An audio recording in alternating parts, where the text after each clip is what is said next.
일곱 천사들 중에 여섯 천사까지 나팔을 이제 전장에서 불었는데, 다섯 천사의 나팔에 전갈의 꼬리를 가진 메뚜기들이 바닥 없는 구덩이에서 올라와서 사람들을 5달 동안 괴롭힌 장면이 지난 시간에 말한 이제 계시록 9장 1절로 12절까지입니다. 이것이 바로 첫째 화가 됩니다.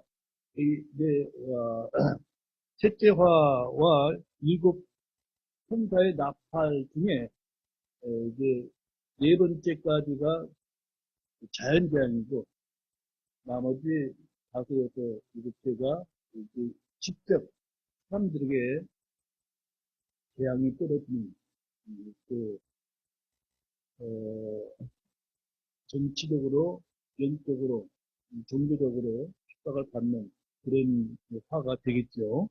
자, 여섯째 천사의 나팔에 뱀의 꼬리를 가진 말과 그의 탄자들의 2억 기병대가 396일 동안 사람들의 3분의 1을 죽이는데, 이것이 일제화로 계시록 9장 13절 21절까지 내 말씀을 드렸습니다. 그런데 일제화는 여기서 끝이 아니었죠.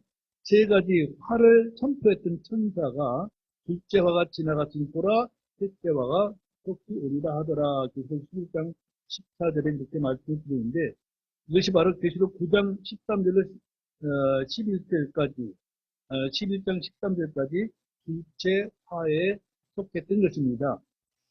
그래서 이제 계시록을 계속 연달아서 이렇게 말씀을 드리면은 여러분들도 이제 어떤 맥락이 이어질 텐데, 한 달에 한 번씩 이렇게 2주만 하면 이제 한 파트하고 2주만 하면 한 파트하고 그러니까, 제가 이 말씀을 전하면서도 여러분들도 지난 한 달 전에 했던 게뭐 다 잊고 있을 거예요.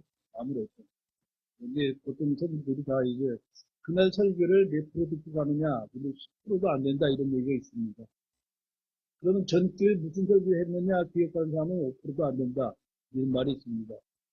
그런데 지난달에 한 설교와 이 달에 다시 이어지는 것이 과연 연결이 되겠는가, 여러분들 머릿속에 있겠는가, 그런 의문점도 들기도 합니다. 아무튼 간에, 자, 어쨌든 간에, 이제 여섯째 천사가 나팔을 불고 직접 큰 유프라데스 강에 묶여있는 네 천사를 풀어준 것부터 시작해서 두 증인이 사역을 끝내고 하늘로 올라가는 장면까지가 여섯째 천사의 나팔 재앙 속에 속하는 일체화라는 것이죠.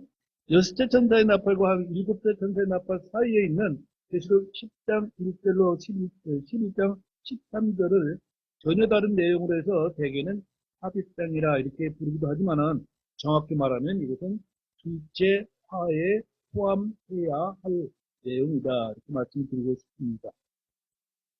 계시록 10장은 하늘에서 내려온 흰색 천사와 작은 책이라고 말씀을 드렸죠.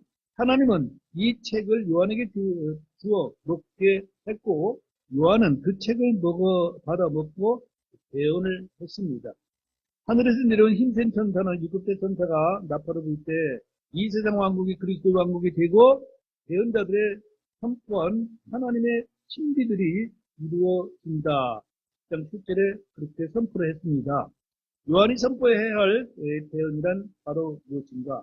이 세상의 왕국들이 우리 주와 그분의 그리스도와 왕국들이 되었고, 그분께서 영원 무궁토록 통치하시리라 하니, 이 말씀이 바로 계시록 11장 15절에 선포되었습니다. 이것은 왕국 복음입니다. 저는 이제 왕국 복음에 대해서 서책자도 만들어서 이제 강의도 했고 여러 번 말씀을 드렸는데, 이 왕국 복음은 사실은 이 성경이 시작되면서부터 계속되는 이 이스라엘 백성에게 유일하게 선포되는 복음인데, 이 왕국 복음은 우리 그리스도인에게는 사실은 해당은 안 됩니다. 그런데 계시록의 이제 나머지 한 일해 동안 이것이 이스라엘과 연결되는 마지막 기간인데, 이 기간에 왕국 복음이 선포됨으로 말미암아 주께서 전하시던 왕국 복음이 이제 완결되는 것이죠. 그래서 그 부분에 대해서 여러분들이 기억하고 있을 줄로 생각을 하고, 침례 요한이 일찍이 선포했고 주 예수 그리스도와 그분의 사도들이 이스라엘 온 도시를 돌면서 선포했던 그 복음, 그것이 바로 왕국 복음입니다. 이 왕국 복음을 처음엔 이스라엘 백성에게 선포했으나 큰 환란 때에는 온 세상 사람들에게 다시 선포해야 했으므로 작은 책을 먹은 사도 요한은 많은 백성들과 민족들과 언어들과 왕들 앞에서 다시 예언해야 한다. 그래서 10장 11절에 그렇게 말씀을 하고 있습니다. 자, 교회에는 해당되지 않지만 마지막 환란 때는 온 백성, 모든 백성들이 이제 이 왕국 복음이 선포되어야 됩니다. 이것이 바로 마태복음 24장에서 나온 말씀인데 왜 그러냐? 환란이 끝남과 동시에 이 땅에 천년왕국이 서게 됩니다. 이것이 바로 선포하신 왕국 복음인데 다시 말씀드리면 예수님이 왕으로 오셔서 통치하시는 기간, 이걸 왕국 복음이라고 우리는 천년 왕국 복음이라 이렇게 말씀을 드립니다. 큰 환란 때 증인들은 주의 말씀을 받아서 먹고 그 말씀을 온 세상에 모든 민족들 앞에서 전해야 합니다. 주님께서 말씀하신 바 마태복음 24장 10절에서 왕국의 이 복음이 모든 민족들의 증언으로 온 세상에 선포되리니 그제야 끝이 오리라 하고 말씀하신 것이죠. 그래서 이 성경을 제대로 나누지 못하면 이거 듣고 교회 그리스도인들에게 적용하려니까 여러 가지 부작용이 일어나는 것입니다. 그러나 환란 때는 교회는 이 땅에 없습니다. 없고 이방인들과 유대인들이 있는데 환란이 끝나면서 왕국의 이 복음이 시작되기 때문에 이 나라가 주님이 다스리는 나라가 시작되기 때문에 그때는 환란 때는 모든 백성에게 전파가 된다 이런 얘기죠. 예. 자, 큰 환란 때 왕국 복음을 전하는 증인들은 이스라엘 자손의 모든 지파에서 공인된 14만 4천 명의 하나님의 종들로 선별된 것이 바로 계시록 7장에 나오죠. 그들은 이마에 하나님의 인을 받음으로써 큰 환란의 재앙들 속에서 해를 잊지 않고 말씀을 전하게 됩니다. 예, 그 기간은 이제 길지 않죠. 자, 이 세상 사람들에게 왕국 복음을 전하는데 첫째 화나 둘째 화는 이들에게 아무런 해를 끼칠 수가 없다 이거죠. 예, 하나님께서 이마에 인을 찍기 때문에 그 누구도 복음을 전하지 왕국 복음을 전하는 기간까지는 해를 입히지 못합니다. 그렇게 막강하게 왕국 복음을 전하도록 이렇게 세우신 종들이죠. 자, 그럼 이때 때에는 누가 왕국 복음을 전할까? 그 증인이라 불리는 사람들입니다. 이들은 놀라운 권능과 표적을 행하면서 이 땅에서 1260일 동안 주의 말씀을 예언하게 됩니다. 계시록 11장은 성경을 기록된 문자 그대로 믿는 자들에게는 아주 쉬운 책이지만 그렇지 않은 모든 사람에게는 온갖 억측이 난무하는 부분이기도 합니다. 자, 우리 이제 본문에 들어가 봅시다. 계시록 11장 1절 말씀 보겠습니다. 계시록 11장 1절에 또 내가 막대기 같은 갈대를 받았는데 그때 그 천사가 서서 이르기를 일어나 하나님의 청전과 제단과 그 안에 경배하는 자들을 침량하되 그렇게 시작이 되죠. 하늘에서 내려온 강력한 천사는 요한에게 작은 책을 준 것이 바로 계시록 10장 9절이었고 이제는 막대기 같은 갈대를 주었습니다. 책을 먹고 다시 태어나라고 준 것이고 갈대는 측량독으로서 무엇인가를 측량하라고 든 것입니다. 강력한 천사는 서서 말하기를 일어나 하나님의 성전과 제단과 그 안에서 경배하는 자들을 측량하되라고 말하고 있습니다. 이는 매우 중요한 말씀이 됩니다. 큰 환란 때 유대 땅 예루살렘에서는 성전이 있습니다. 유대인들은 성전을 건축해서 이것에서 동물 희생제를 드리고 예배를 드리게 됩니다. 오늘날 유대인들이 예루살렘에 건축하고자 하는 성전은 얼마 지나지 않아 뜻을 이루게 될 것입니다. 그러나 그 성전은 사실 적그리스도의 성전이 되고 말 것입니다. 자, 데살로니가 후서 2장 4절 한번 보겠습니다. 지금 이스라엘 백성들은 언제든지 성전을 지을 수 있는 준비를 완벽하게 하고 있습니다. 근데 때가 아직 안 되었어요. 자, 데살로니가후서 2장 4절 찾으셨으면 우리 다 같이 한번 읽어봅시다. 그는 대적하는 자요, 또 하나님이라 불리거나 혹은 경배받는 모든 것 위로 자기를 높이는 자로서 하나님처럼 하나님의 성전 안에 앉아 자기가 하나님인 것을 스스로 보이느니라. 이 일이 언제 일어날까요? 환란 중간에 일이 일어나고, 성전은 환란이 시작되면 금방 지어집니다. 그래서 이제 마지막 환란 때 지어진 성전은 누구의 것이다? 마귀, 사탄의 것이고 많은 것이죠. 예. 자, 유대인들이 재건하여 희생물을 드리고 경배를 드리던 성전의 모든 것 위로 자기를 높이는 자가 하나님의 성전에서 하나님처럼 앉아 자기가 하나님 것을 스스로 보인다. 그렇게 말을 하고 있는 것을 보게 됩니다. 어, 지난 시간에 우리 다니엘서 9장을 우리 신부님이 설교를 하셨는데, 이것은 이제 환란 때에 비춰보면 어떤 의미가 되는가? 다니엘서 9장으로 한번 가봅시다. 다니엘서 9장 27절 말씀 보겠습니다.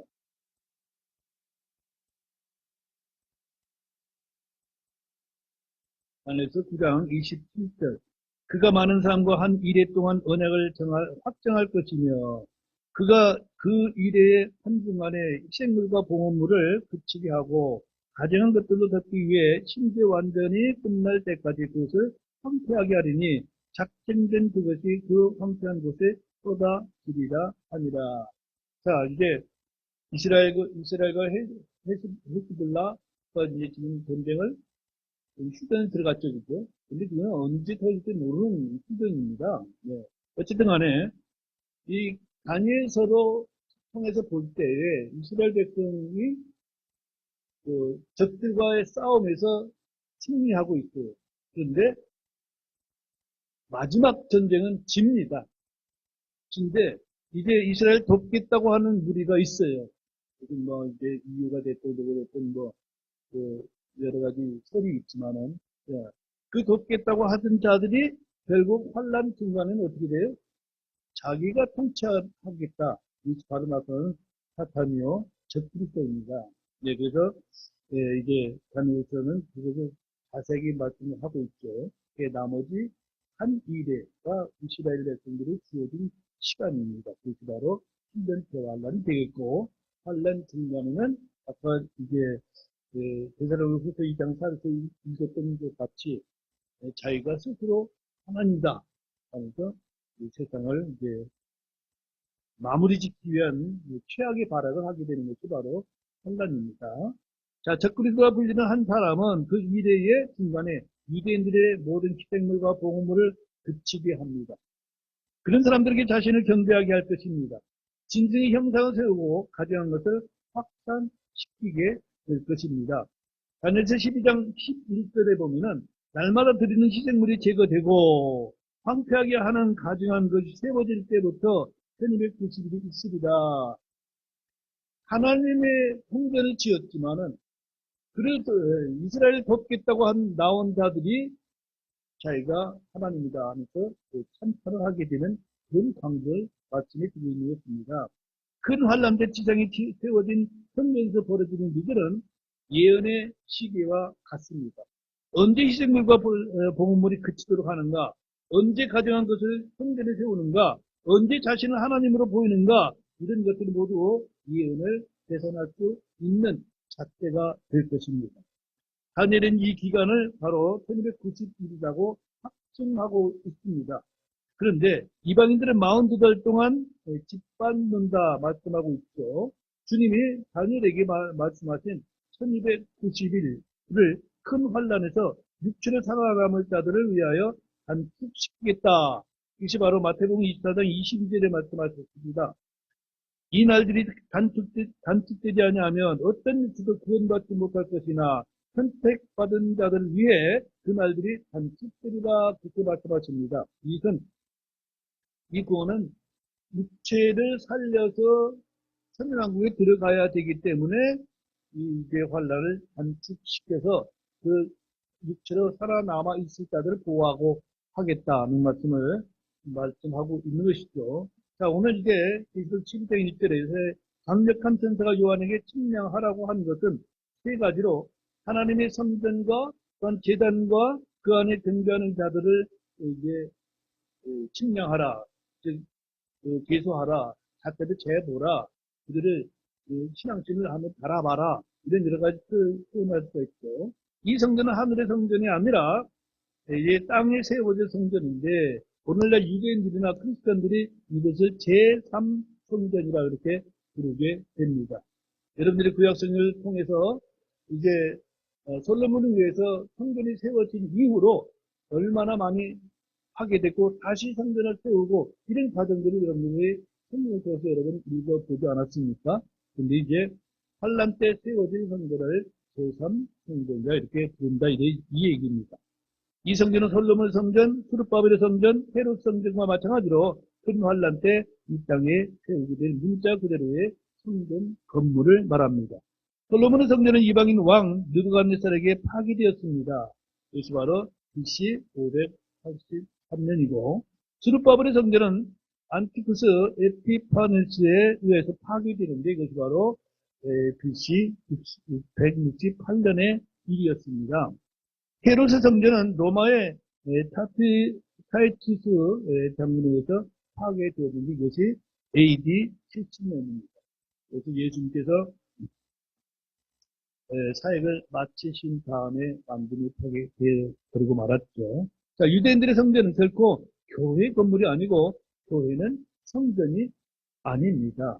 많은 교회들을 우리나라는 많은 교회들이 이제 건물을 세우고 성전 얘기하는데 사실은 성전이라고 해서는 안 되죠.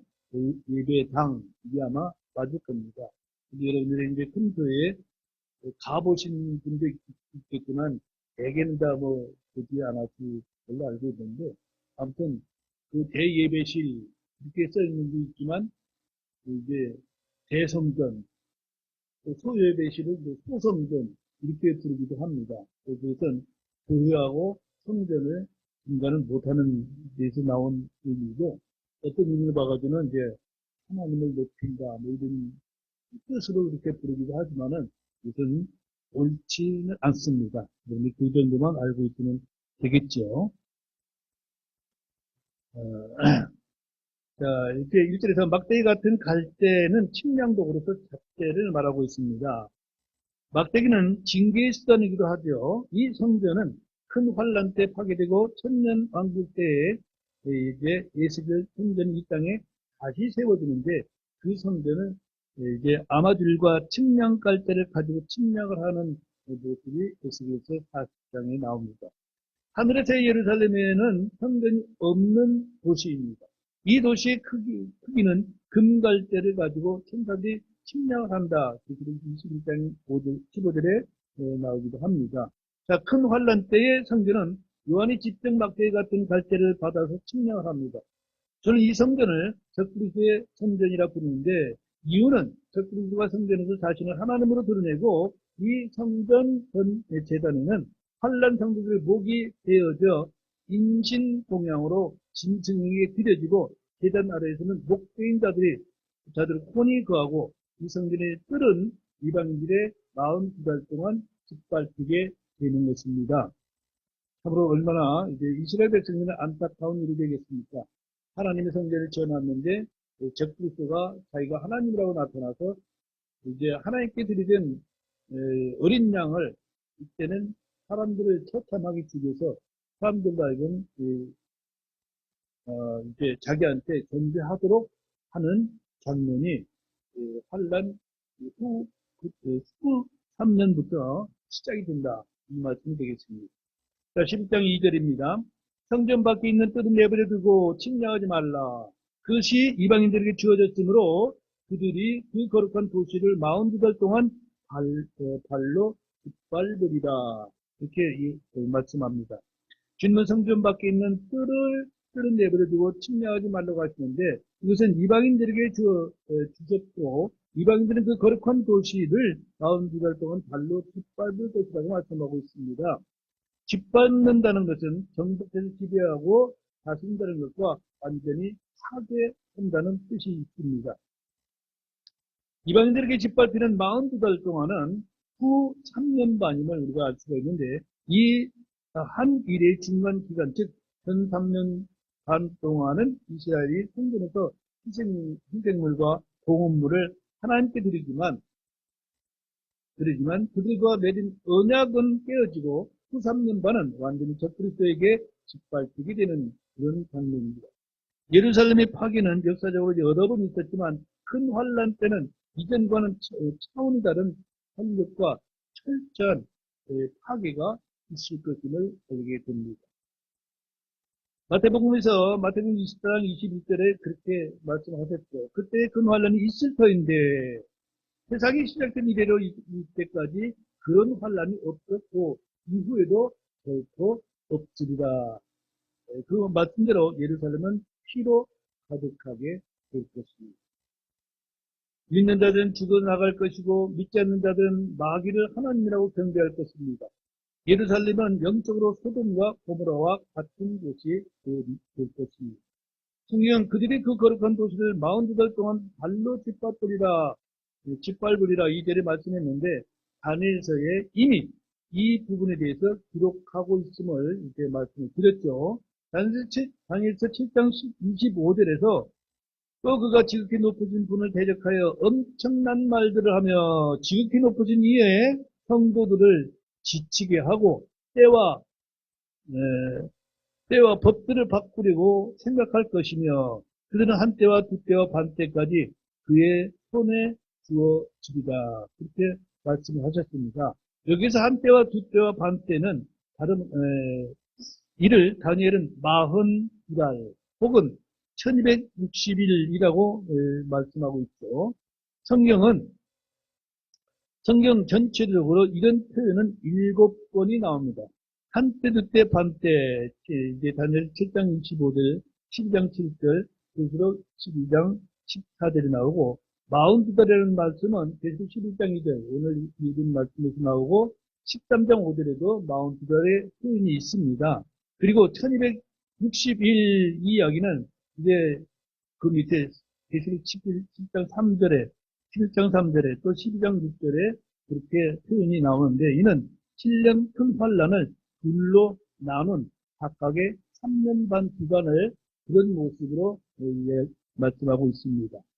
그중 후 3년 반은 그야말로 큰 환란이라 할 수 있는 보통의 기간이 될 것입니다.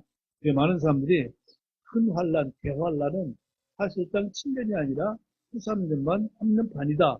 이렇게 표현하는 사람들도 있지만은 어쨌든 간에 이스라엘 백성에게는 전 3년 반이 되었던 후 3년 반이 되었던 고난의 시절인 것은 어쩔 수가 없죠. 자, 이 기간 동안 예루살렘은 철저히 정치적으로, 경제적으로 이방인들에게 짓밟히게 될 것입니다. 이 말씀에 대해서 예레미야가 4장 11절 12절은 그렇게 기록을 합니다. 주께서 자신의 경로를 이루시고 자신의 맹렬한 분열을 부으사 시온의 불을 지르시고 그 불이 그것의 기초들을 삼켰도다. 대적과 원수와 예루살렘 성문들을 들어갈 줄은 땅의 왕들과 세상의 모든 거주민들이 믿지 못하였으리라.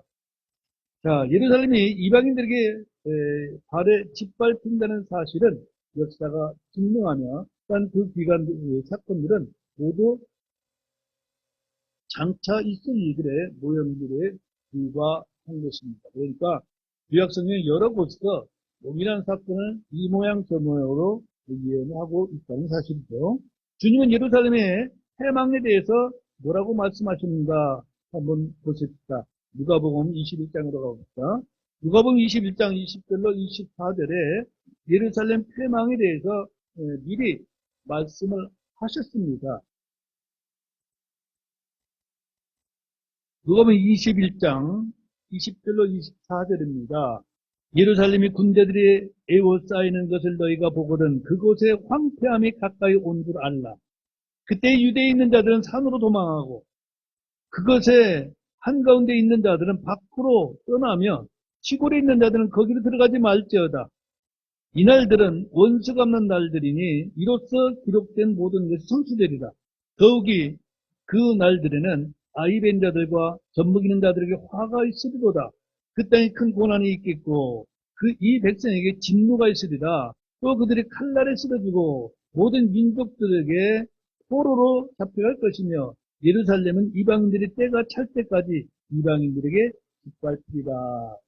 여기 교회가 해당됩니까? 안 됩니까? 교회와는 상관이 없는 이야기입니다. 네. 네, 우리는 이 땅에 남아있지가 않냐고, 이제, 주께서 이리로 올라오라 하시는 소리를 듣고, 여러분들, 저와 여러분들 다 부활의 몸을 입고 하늘에 있게 되고, 이 땅에는 이와 같은 환란이 닥치게 됨을 주님께서 미리 말씀해 주셨습니다. 자, 주님은 예루살렘에 있는 사람들의 행동, 요령에 대해서 자세하게 말씀하고 있죠. 그죠? 자, 유대에 있는 자들은 산으로 도망하라. 여러분들은 어디에 있어요? 대한민국에 있죠. 네, 지금 이때도 아니고. 그 다음에 예루살렘 도시 안에 있는 자들은 도시 밖으로 떠나라.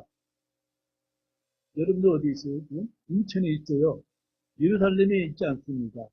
네, 아직 그때도 안 됐지만은 제가 왜 이런 말을 합니까?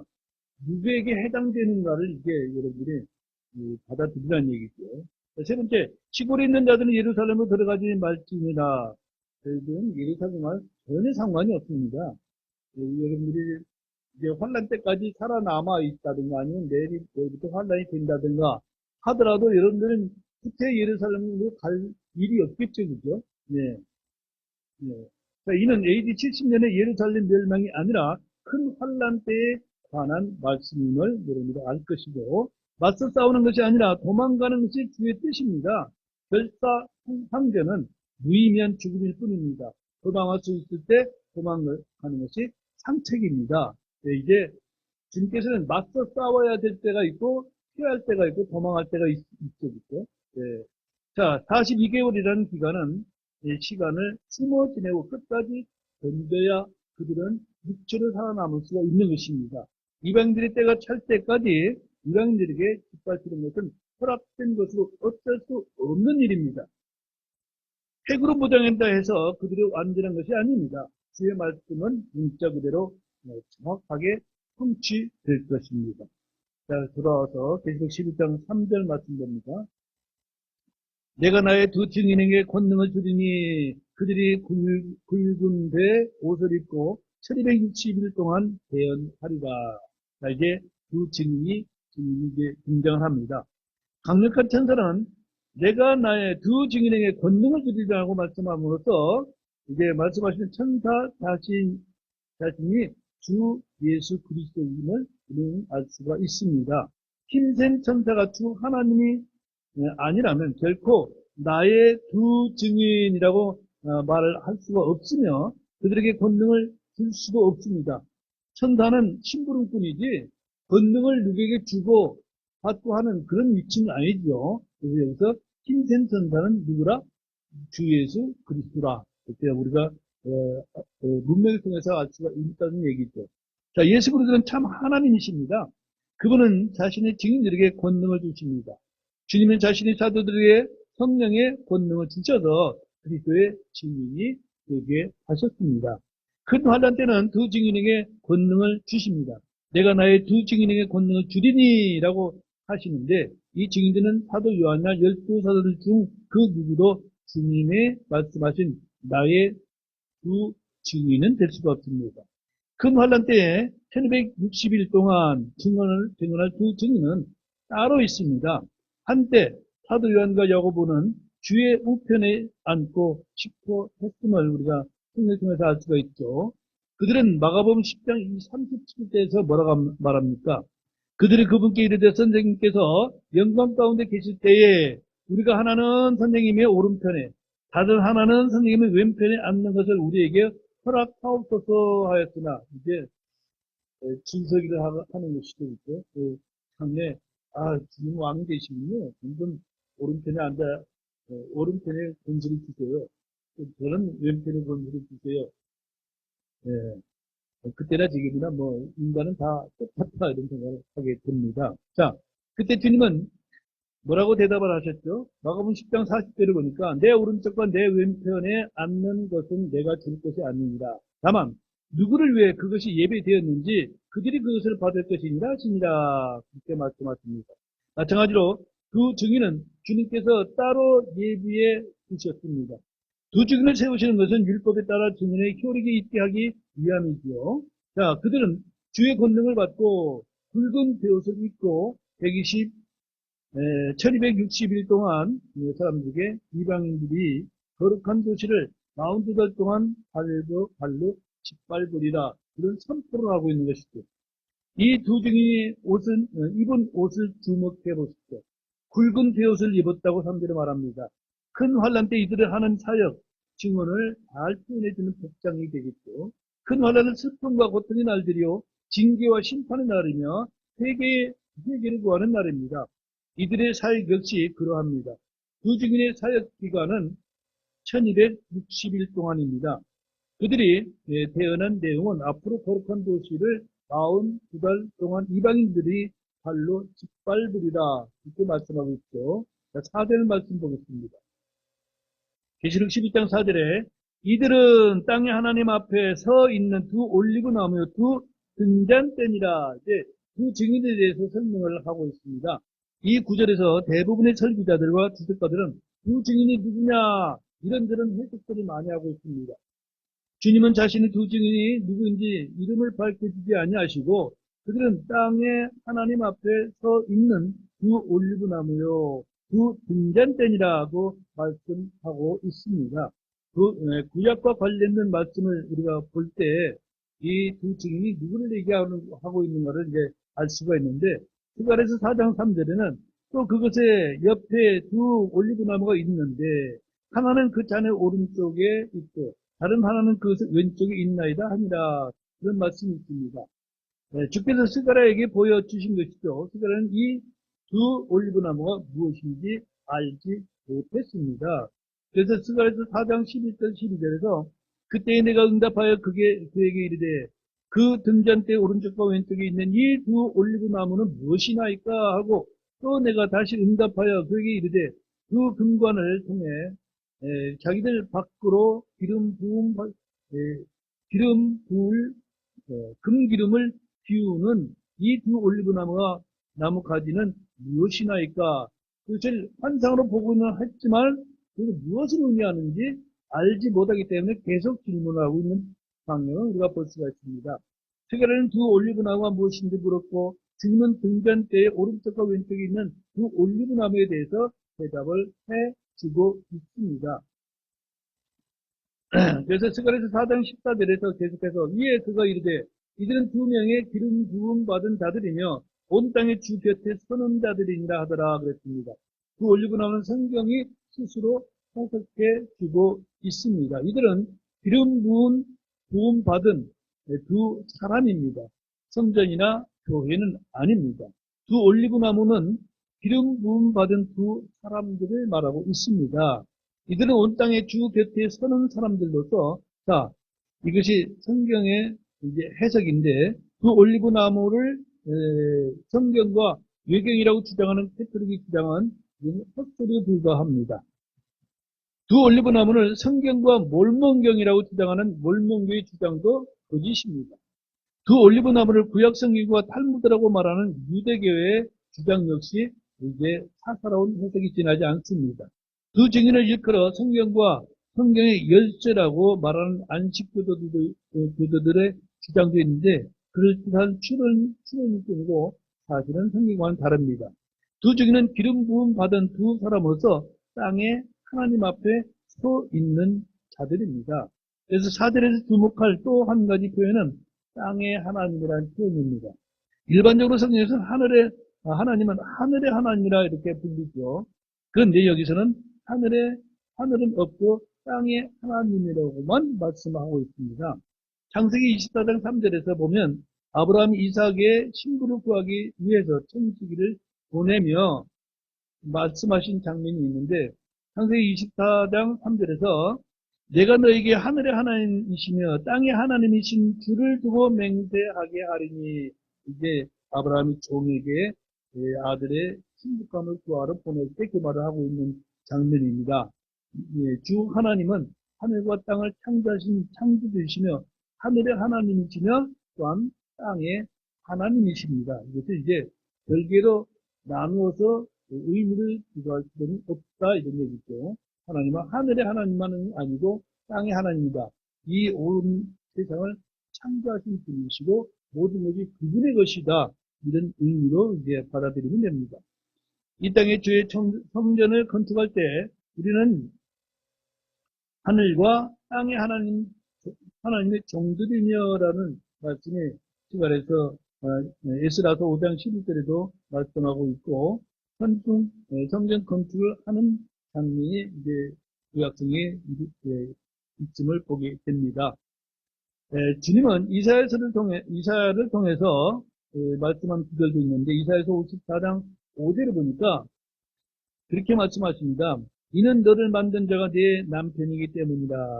군대들의 주가 그의 이름이며 그는 네 구속자 곧 이스라엘의 거룩한 자로서 온 땅의 하나님이라 불리리라 그렇게 말씀하고 있습니다. 자, 땅은 하나님은 아브라함 성전 건축 이스라엘 구속자를 지칭할 때 그렇게 땅의 하나님이라고 이제 주님을 부른 구절들이 있습니다. 계시록 12장 5절 보겠습니다. 만일 어떤 사람이 그들을 해치려 하면 그들의 입에서 불이 나와 그들의 원수들을 삼킬 것이요. 또 어떤 사람이 그들을 해치려 하면 그가 반드시 이런 식으로 죽임을 당하리라. 자, 우리는 이제 상상을 할 수가 없는데 사람의 입에서 불이 나와서 태워버린다. 이 참 있을 수 없는 일이지만 환란 때는 그 일이 있습니다. 누구에 의해서? 그 증인에 의해서 이런 일들이 있게 됩니다. 그래서 우리가 그런 일이 다 있어. 이건 믿지 못하는 것이고 그 기록을 그대로 믿는 것은 바로 하나님을 우리가 신뢰하고 그분이 하신 말씀을 본격적으로 그대로 믿는 것입니다. 이것이 바로 믿느냐 믿지 않느냐의 문제죠. 그래서 우리가 이성적으로 그런 일이 어디 있어. 상식대로 한번 생각해봐.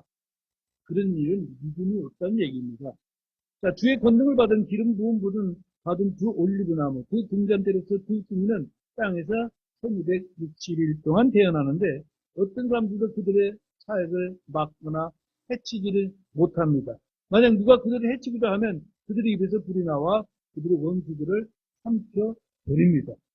우리는 구약에서 어떤 사람을 대적하다 불에 타 죽는 장면을 보게 됩니다. 민수기서 16장 34절 35절에 그런 이야기가 있는데 그들 주위에 있던 온 이스라엘이 그들의 부르짖음을 듣고 도망하였으니 이는 그 사람들이 이르기를 땅이 우리도 삼킬까 염려하노라 하였기 때문이다.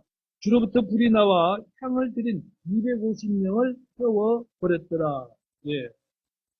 고라의 자손들이 주님을 이제 반역하다가 하나님께서 땅을 잘라서 그 산채로, 통째로 이제 묻어버리는, 이제 우리가 생각할 땐 지진이죠. 예, 지진으로 땅을 갈라서 그 족속들을, 그 집들과 그 모든 소유들을 한꺼번에 딱 갈라서 딱 묻어버리고 딱, 예, 땅이 도로 제자리로 옮겨오는 것이죠. 그래서 우리가 홍해를 건널 때도 그랬지 않습니까? 이스라엘 백성들이 건널 때는 마른 땅을 지나갔죠. 그죠? 그 뒤를 출입하는 이집트 병사도 어떻게 됐어요? 물이 딱 합쳐지므로 그대로 이제 수상되고 말든 그런 장면을 우리가 생각할 수가 있습니다. 예. 우리는 구약에서 어떤 사람을 대적하다 이제 이런 일들을 우리가 흔히 볼 수 있었고 신약 시대 사람들은 구약 성도들에 대한 궁금증들이 아주 많습니다. 어떤 형제는 고라가 지옥이 갔을까요? 구약 성도는 홍해를 건널 때 모세에게로 침례를 받았으므로 징계받았으나 지옥인 가지 아니하랬으라 생각하는 것입니다. 그러나 성경의 대답은 다릅니다. 그들이 이집트의 양의 피를 문설주에 발라 재앙을 받지 아니하고 홍해를 건너며 모세에게로 침례를 받았다라고 고린도전서 10장 2절에 말씀하고 있죠. 자, 하나님께 죄를 지으면 그들은 하나님의 책에서 지워버립니다. 주께서 모세에게 이르시되 누구든지 내게 죄를 지으면 내가 그를 내 책에서 지워버리라. 출애굽기 32장 33절에 그렇게 말씀을 하고 있습니다. 네, 전에도 제가 말씀을 드렸지만 이스라엘 백성들은 태어나면서부터 이스라엘 백성이 하나님의 백성입니다. 근데 그들이 살아가면서 죄를 지으면은 그 하나님의 책에서 그 이름이 지워집니다. 예, 그것이 우리와 다르죠. 우리는 생명책에 이름이 기록되는 자들은 다 영원한 생명을 얻고 천국 백성이 되죠. 자, 신약 성경도 분명히 그들의 멸망을 말씀하고 있는데, 유다서 1장 11절을 한번 보겠습니다.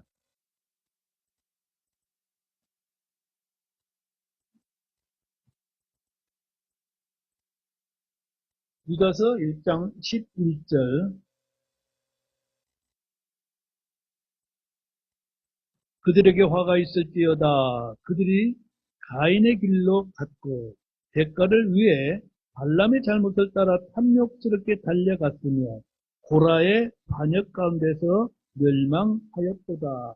여기에 거론되는 자들이 다 죄 지은 자들이요, 하나님을 대적한 자들이며 그들의 결말이 어땠을까는 우리가 달리 해석을 붙이거나 상상할 필요가 없다, 이런 얘기가 됩니다. 주님은 고라를 출애굽 이전에 가인과 거짓 대언자 발람과 같이 취급을 하고 있다는 사실이죠. 하나님의 특별한 사역자들은 하늘의 불로 대적자들을 멸할 권능을 주셨습니다.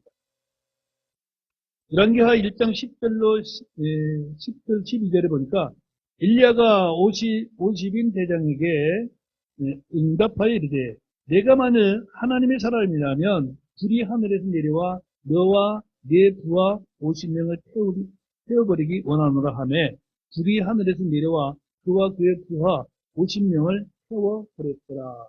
이 말씀이 이제 열왕기하에 나오는 말씀인데, 아하시야 왕이 명령을 받아 엘리야를 체포하러 왔던 50인 대장과 그 부하들이 하늘에서 내려온 불로 멸망당하는 장면을 말하고 있습니다. 엘리야를 대적하려 하고 그를 해하려 오던 자들이 불에 타 죽은 장면이죠. 일반적으로 구약의 대언자들은 때리면 맞고 감을 가지고 갇히고 죽이면 죽었지만 모세와 엘리야는 그렇지 않았습니다. 누구든지 그들을 해하려 하면 그들이 도리어 하나님의 불의 삼킴을 당하는 모습을 우리가 성경에서 봅니다. 계시록에 나오는 이 두 증인에게 준 권능도 모세와 엘리야에게 준 것과 동일합니다. 이들은 모세와 엘리야의 영으로 온 사람들입니다. 예를 들어 심리인 요한은 그들이 받아들이고자 했다면 그가 오르라고 한 엘리야였습니다. 그러나 심리 요한은 자기는 엘리야가 아니라고 말하고 있죠. 그런 점에서 모세와 엘리야의 영을 지닌 사람들이 그 증인으로 옵니다. 사람들은 그 두 증인을 볼 때 구약의 모세와 엘리야를 떠올리지 않을 수가 없습니다. 그들과 동일한 권능, 동일한 사역을 하고 있기 때문입니다. 그렇다고 그들이 모세와 엘리야는 아닙니다. 여기서 마치고 오후에 하죠.